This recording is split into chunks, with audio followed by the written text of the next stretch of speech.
Welcome back, and thank you for tuning into Midnight Affairs Tales. We appreciate every single one of you.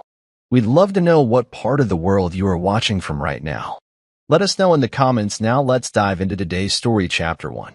Back from the dead. The airport terminal was too quiet for a homecoming. No banner. No family. No familiar faces. Thorne Mercer stepped onto American soil for the first time in 3 years, alive, but not the same. War had stolen enough from him.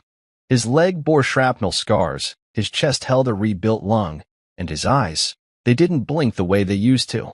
A cab dropped him outside the address he'd memorized in combat, 318 Dunlow Ridge. But something was wrong. The mailbox didn't have his name on it. The porch swing was gone. A luxury SUV sat in the driveway, and the wind didn't carry the scent of Rena's baking, just fresh paint and foreign perfume. He rang the bell once. A boy answered. Maybe 8. Eyes wide. Hey, is Rena here? The boy blinked. Mom? She's not home. But my dad's inside. Thorne's lips tightened. Her what? Footsteps approached. A man opened the door, shirt unbuttoned, glass of bourbon in hand. Brock Halden, old rival, real estate parasite, smiling like the king of the hill. Well, T, Brock said. Guess the dead do walk. Thorne didn't move, didn't speak. The rage boiled quietly. Brock smirked. Guess she didn't tell you. Welcome home, soldier. The door slammed in his face. Thorne stood frozen, fists clenched so tight his knuckles cracked. What the hell had happened while he was gone? Thorne didn't go to the police. Didn't call Rena. Didn't sleep. He walked to the only bar still open past midnight, the Rusted Rail. Same sticky floors. Same half-lit jukebox. But now, strangers sat in his booth. He ordered a whiskey. No ice. You looking for someone? The bartender asked. Rena Mercer, Thorne said without flinching. The bartender's brows lifted. Thought she moved out months ago. Married that Brock fella, right? Yeah, Thorne said quietly. Looks that way. A barfly leaned in, slurring. Heard she got a big payout when you died. House sold fast. She cried a lot, then bought a Mercedes. The whiskey burned. Not enough. Thorne left before he did something reckless. He wandered aimlessly until dawn lit the town's forgotten corners. The old hardware store, the tree where Lane broke her arm. Memories flashed like war-zone strobe lights, disjointed, sharp, cruel. A quiet voice broke the fog. Dad? Thorne turned. Lane stood there, 16 now, taller, sharper, her eyes uncertain. He didn't speak. She swallowed hard. I didn't think they were telling the truth. That you were really gone. Where's your mom? Her voice cracked. Gone to Charlotte. Some real estate thing with Brock. Thorne stepped closer. Tell me everything, Lane. Don't leave anything out. Her hands trembled.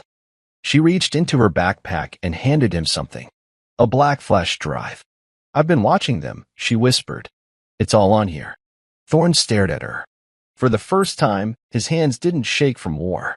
They shook from something colder. What the hell was on that drive? Thorne waited until he was alone in the motel room. Curtains drawn. Door locked. TV on static to mask the silence. He plugged in the flash drive. Folders appeared. Voice notes, cam clips, transactions, property docs.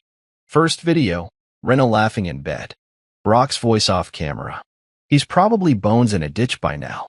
Ain't that right, baby? Rena, it worked, didn't it? Thorne's jaw clenched, chest rising slow but hard. Second file, a PDF of Thorne's death certificate. Forged. Signed by a doctor he'd never met. Next, bank statements. Rena had emptied his disability account 6 weeks after the report of his death. Transfers to offshore accounts, luxury purchases. A wire to someone labeled J. Thornwell, a judge. He clicked on a map. GPS logs. His property, sold, flipped, and cleared for luxury development. Halden Estates. The last file was audio. Rena's voice again, this time cold. If he ever does crawl back, we'll say he's unstable. PTSD. Nobody will believe him. Hell, we could Baker Act him. Thorne closed the laptop slowly. No words. Just silence thick with fury. Outside, church bells rang. Sunday morning. He stepped out into the daylight like a man walking off the battlefield again, except this time, the war was at home. His wife hadn't just betrayed him. She'd buried him alive. The motel walls felt thinner that morning, like secrets were bleeding through the cracks. Thorne stood in front of the mirror, face blank, hands wrapped tight around the edge of the sink. The faucet dripped, drip, drip, drip, like a ticking clock. He hadn't slept. Couldn't. Every time he closed his eyes, he saw her laughing in that video, naked in a bed he once called home. He turned on the shower but didn't step in. Instead, he dressed in silence. Jeans, dark hoodie, military boots still scuffed from sand. He didn't look like a soldier. He looked like a man with nothing left to lose. By 8 a.m., he was sitting across from Lane at a diner off County Line Road. She stirred her hot chocolate but didn't drink it. "You okay?" she asked. Thorne looked out the window. "I'm not sure what that word means anymore." Lane hesitated. "You saw it all?" He nodded once. "They're not just sleeping together," she said. "They're building something." Thorne's gaze narrowed. "Explain." Lane reached into her backpack, pulled out a wrinkled blueprint. "They're developing everything, our land, the pond, the woods behind Nanis. Brock's calling it Halden Heights. It's going to be condos and shopping centers." He stared at the paper. That land had been passed down 3 generations. His father built their home with his own hands. His mother planted every dogwood tree along the driveway. "They used my death to fast-track permits," Lane continued. "I heard them talking to a judge on speaker once. Said something about pushing the zoning board, with a little extra motivation." He didn't blink. "You recorded?" She nodded. "Audio's on the flash drive. Folder marked voice notes/legal. Thorne exhaled slowly, lips tightening. "How long have you been doing this?" Lane looked down. "Since the day after your funeral." He blinked. "You went to that?"